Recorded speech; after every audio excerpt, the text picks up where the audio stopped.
Hai guys, Assalamualaikum dan selamat sejahtera bersama dengan saya Syah Sulaiman untuk The Thursday Show hari ini. Untuk yang baru saja menonton kita, selamat menonton. Jangan lupa untuk subscribe YouTube channel kami dan juga jangan lupa tekan button loceng kat tepi tu supaya anda tak terlepas dengan video-video terbaru yang kami uploadkan. Juga jangan lupa follow juga Instagram, Twitter dan juga Facebook Cool FM. Alright, untuk hari ini guys, kita kongsikan kepada anda semua, juga kita nak bincang berkenaan dengan satu masalah dan juga mungkin lebih kurang macam penyakit juga yang ada dalam masyarakat kita ni.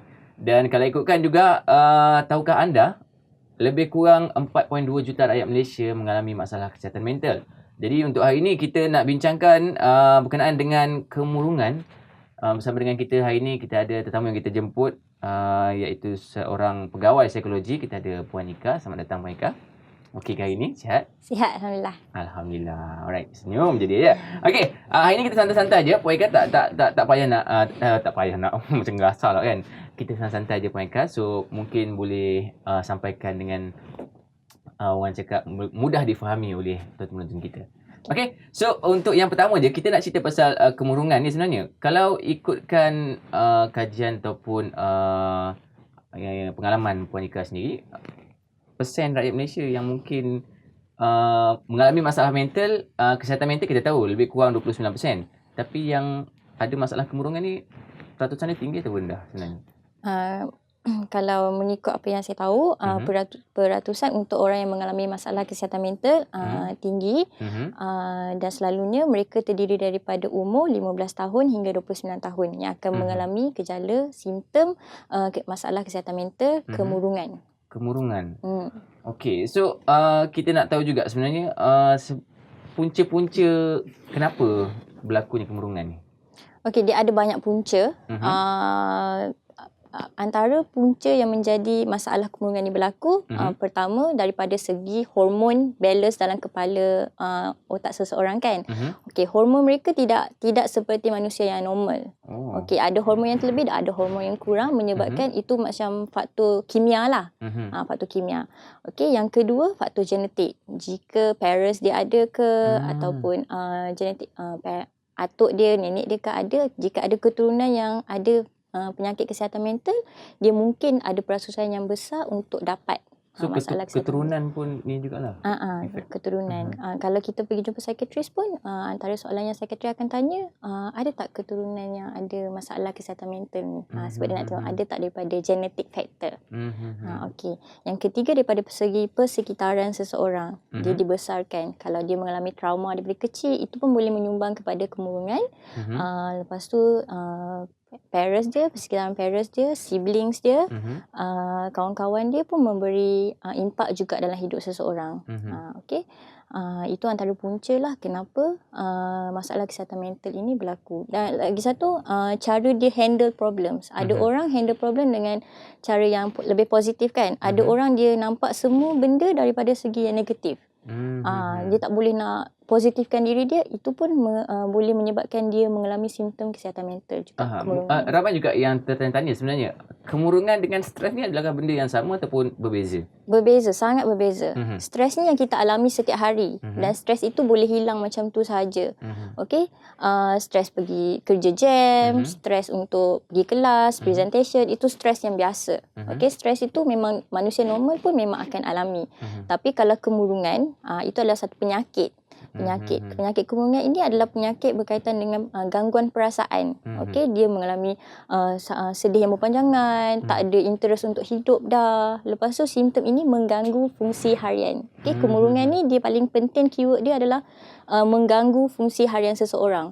Macam nak pergi kelas tak nak, nak pergi tak nak bangun daripada tempat tidur, nak terbaring je, tak ada interest untuk hidup, baiklah aku mati. Itu adalah kemurungan. Berbeza sangat dengan stres. Tapi stres adakah dia akan menyumbang juga kepada kemurungan ataupun stres dia tak ni juga? Dia akan menyumbang. Okey, dia stres ni punca. Kita tengok ni punca kan. Tapi kalau dia dah menunjukkan simptom, simptomnya dia tak nak makan ataupun dia terlebih makan. Simptom dia tak nak tidur atau terlebih tidur. Simptom macam dia rasa bersalah dengan semua orang, dia rasa dia membebankan semua orang, dia rasa dia tak perlu hidup dalam dunia ni lagi, ataupun dia sedih yang berpanjangan. Itu simptom-simptom daripada stres tadi. Tapi simptom ni 2 minggu lebih dia rasa, ataupun berpanjangan hingga bertahun-tahun. Terus jadi kemurungan. So kalau kita nak check diri kita ni dalam ataupun salah seorang daripada orang yang mengidap kemurungan, so antara ni yang Puan cakap tadi lah, menyalahkan diri sendiri. Dia menyalahkan diri sendiri. Bila mereka ini menyalahkan diri sendiri terlalu kuat, sehingga ada satu rasa dalam diri, oh aku ini membebankan orang lain, aku ini tak perlu hidup. Jadi itu yang tendensi untuk membunuh diri. Itulah punca dia, membunuh diri. Ataupun ada, kalau sebelum membunuh diri tu ada idea untuk membunuh diri. Kalau dah ada idea tu pun bahaya. Kalau ada idea, lepas tu dah cubaan. Mula ada idea, lepas tu sekarang dah cubaan. Niat keluar tangan ke apa ke kan. Lepas tu baru dia bunuh diri. Tu macam ada simptom-simptom yang besar yang memang dia perlu jumpa professional help. Kemurungan ni dia punya efek, dia kesan dia, adakah dia akan ada hasutan ataupun bisikan-bisikan yang lain, ataupun kemurungan ni dia daripada diri sendiri je? Dia ada mild, ada moderate dengan severe. Okey, kalau mild tu peringkat-peringkat kemurungan. Okey. Kalau mild tu dia rasa je baru. Rasa nak ada idea macam tu. Okey, kalau severe tu mungkin lagi teruk. Kalau dah itu semua dia fikir sendirilah, bukan dia bukan ada benda dia cakap ke apa ke. Kalau dia dah severe tu mungkin ada dengar-dengar suara dan dia jadi satu penyakit lain pula, skizofrenia ke apa. Tapi boleh jadi juga orang yang ada kemurungan dia ada juga dengar-dengar suara, tapi ikutlah pada mild ke, moderate ke, severe ke orang tu. Yang boleh tentukan hanyalah psikiatris sahaja. Satu lagi, biasa kita dengar orang kemurungan ni dia akan buat dekat diri dia, contoh nak bunuh diri ke apa. Ada tak orang yang kemurungan ni dia akan buat dekat orang lain? Contoh dia akan membahayakan orang lain ke apa ke? Setakat ni tak ada. Dia selalunya untuk salahkan diri dia, untuk tamatkan riwayat hidup dia sendiri, mencederakan diri sendiri. Selalunya setakat ini yang saya tahu, tak ada untuk cederakan orang lain. Itu penyakit lain. So adakah banyak benda nak tanya ni, sebab banyak benda kita tak tahu kan. So dah jumpa orang yang tahu ni, kita tanyalah.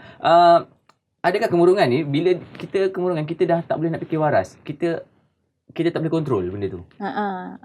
Selalu bila saya ada kes berkaitan dengan bunuh diri ataupun kemurungan kan, nanti ada orang akan komen atau cakap tak ada iman, kenapa nak bunuh diri, tak tahu ke itu dosa. Mana sebenarnya sebenarnya diorang ni berada di luar kewarasan diri. Salah satu sebab tadi hormon tadilah. Bila hormon dah tak betul, diorang sendiri pun tak sedar apa diorang buat. Jadi untuk melabel ataupun menilai seseorang tu macam, kau ni tak masuk syurga, kenapa ada ni, tak boleh. Sebab dia pun tak sedar apa yang dia buat. Okey, pernah tak, kita just nak tanyalah, melalui pengalaman Puan Ika sendiri, kes yang paling berat Puan Ika pernah handle? Kes yang paling berat, saya ni kaunselor kan, pegawai psikologi. Okey, saya hanya bila ada klien datang, kami hanya boleh assess sehingga dia cakap, okey, saya ada simptom untuk ataupun idea untuk membunuh diri, ataupun saya dah attempt suicide, attempt saja. So kalau dah ada perkataan itu keluar daripada klien, kita memang akan terus hantar pergi hospital. Maksudnya dah di luar kuasa seorang pegawai psikologi. Sebab atas pegawai psikologi ada pegawai psikologi klinikal, atas dia ada psikiatris. So bila ada yang dah teruk macam ni, dah tak dapat dikawal, memang kita akan hantar terus pada psikiatris, pada hospital lah. Kalau kes tu banyak lah. Okey, kita nak tanya juga, macam mana kalau kita nak mengatasi masalah ni sebenarnya? Kalau contoh, kalau kita tahu kita ni kemurungan, the first kali kita nak buat apa dia? Okey, kalau kita mengalami situasi stres, lepas tu kita rasa macam stres itu dah perpanjangan sampai kita jadi murung, macam simptom-simptom yang saya cakap tadi kan. Pertama kali kita boleh cari ataupun kita terus pergi pada professional help. Kita jumpa kaunselor ke, kita jumpa kawan kita dulu ke untuk tanya, macam mana nak buat ni? Aku rasa aku dah ada simptom-simptom ni. Kemudian baru kita boleh refer kepada orang yang sepatutnya, pegawai psikologi klinikal ataupun psikiatris. So dia kena tahulah channelnya di mana untuk dia pergi. Ada tak kes yang dia murung tapi dia tak nak bagi tahu orang, dia tak nak pergi tolong, dia nak sendiri je? Ada? Salah satu simptom juga orang yang kemurungan, dia isolate diri dia. Dia mengasingkan diri dia sebab dia tak nak orang campur, tak nak tahu kan. Ada, jadi dia bila macam ni jadi, orang sekeliling dia kena ambil peranan untuk bagi tahu dia, ni dah tak okey ni, tak normal ni. So awak kena pergi cari professional help ni. Sebenarnya kita ada online punya macam inventory yang boleh kita tengok kita punya tahap stress, tahap anxiety dengan tahap kemurungan, depression. Bila kita jawab tu, bila kita tahu kita punya, dia ada online. DAS nama dia. So bila kita jawab tu kita tahu kita di tahap mana. Kalau depression kita nampak tinggi, tapi jangan terus cakap diagnose, aku ni depression tinggi ni. Tak. Dia kena terus cari, aku depression tinggi, so aku kena cari orang yang lebih pakar untuk access aku. Macam tu. Okey, mungkin ada beberapa juga yang sedang menonton sekarang ni, sebab kalau kita tengok tadi Puan Nika ada beritahu antara umur yang mengidap masalah mental ni, masalah kesihatan mental ni daripada umur 15 sampai 29 kebanyakannya. So kalau 15 tu di bangku sekolah lagi tu. So mungkin ibu bapa, peranan ibu bapa untuk membantu anak-anak yang mungkin ada masalah kemurungan. Okey, pertama sekali kena macam lihat anak itu. Jangan dia okey je, nampak dia okey je. Kena tahu, kena tanya setiap hari. Awak okey ke? Awak buat apa? Hari ni keluar dengan siapa? Sebab kan remaja ni dia nakkan perhatian sebenarnya daripada orang tua dia. Dia nak seseorang untuk mendengar dia. Jadi sentiasalah ada masa untuk mendengar apa yang mereka nak kata. Jangan tinggalkan mereka seorang-seorang, jangan rasa mereka itu okey sahaja. Okey? Yang pertama, sentiasa ada untuk mereka. Yang kedua, kena sentiasa ada. Yang kedua, kena jangan meletakkan expectation yang terlalu tinggi. Itu pun menjadi punca kemurungan juga. Daripada kecil dah you kena jadi doktor, you kena jadi peguam, you kena Berarti result pula mesti dapat A. Expectation yang tinggi ini sangatlah bahaya sebenarnya. Boleh berharap kepada anak, tapi jika dia tak capai, janganlah sampai ni ayah dah hantar pergi tuition, ini ke balasannya. Yalah, sebab tu ada kes yang kita tengok, bila fail result tak cantik, bunuh diri. Ada.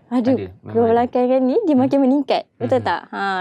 Macam kanak-kanak sekolah pun dah ada tendensi untuk membunuh diri sebab result tak okey. Salah satu sebabnya mungkin sebab parents itu sendirilah macam meletakkan expectation terlalu tinggi, dah hantar pergi tuition, mengharapkan result itu tinggi semua. Tiba-tiba tak capai. So dia akan mengalami kemurungan, dia akan ada tendensi untuk membunuh diri. Alright Puan, kita nak tanya juga, antara lelaki dan perempuan ni, kalau ikutkan pengalaman Puan jugalah, siapa yang lagi banyak mengalami masalah kemurungan ni? Perempuan lebih banyak mengalami kemurungan. Sebab perempuan dia tendensi untuk dia berfikir itu lebih overthinking tu lebih banyak kan. Berbanding lelaki lebih taklah, okey tak apalah. Tapi kalau perempuan ni dia fikir tu, alamak macam mana ni, kalau buat macam ni nanti orang nilai macam mana, orang judge aku semua. So perempuan menunjukkan lebih tinggi, statistik mengatakan perempuan lebih tinggi. Tapi untuk bunuh diri, lelaki lebih tinggi. Sebab kalau perempuan dia lebih kepada macam attempt tu lebih banyak, macam percubaan sahaja. Tapi kalau lelaki sebab dia orang ada macam, aku ni tak boleh hidup dah, okey terus firm bunuh diri. Macam tu. Lelaki nak mudah je. Alright, InsyaAllah sedikit sebanyak apa yang kita kongsikan hari ini berkenaan dengan kemurungan ataupun masalah kesihatan mental untuk hari ini. Jadi mungkin ada apa-apa soalan yang nak juga diajukan kepada kami ataupun kepada Puan Ika, nak cari kat mana? Kalau ada website ke, Facebook ke yang boleh diajukan soalan, boleh ke? Boleh. Instagram ke? Boleh. Boleh. Instagram saya boleh, Ika_Asni. Boleh DM. kalau nak tahu pasal kemurungan ke apa, kalau tak tahu di mana channel untuk mendapatkan pertolongan, boleh DM saya ataupun boleh pergi mana-mana klinik kesihatan, klinik ke doktor boleh access kita, doktor boleh tolong kita. Jangan duduk sorang-sorang. Ataupun kita boleh call Befrienders. Befrienders ada talian dia 24 jam berfungsi untuk dapatkan pertolongan. Befrienders boleh bantu juga.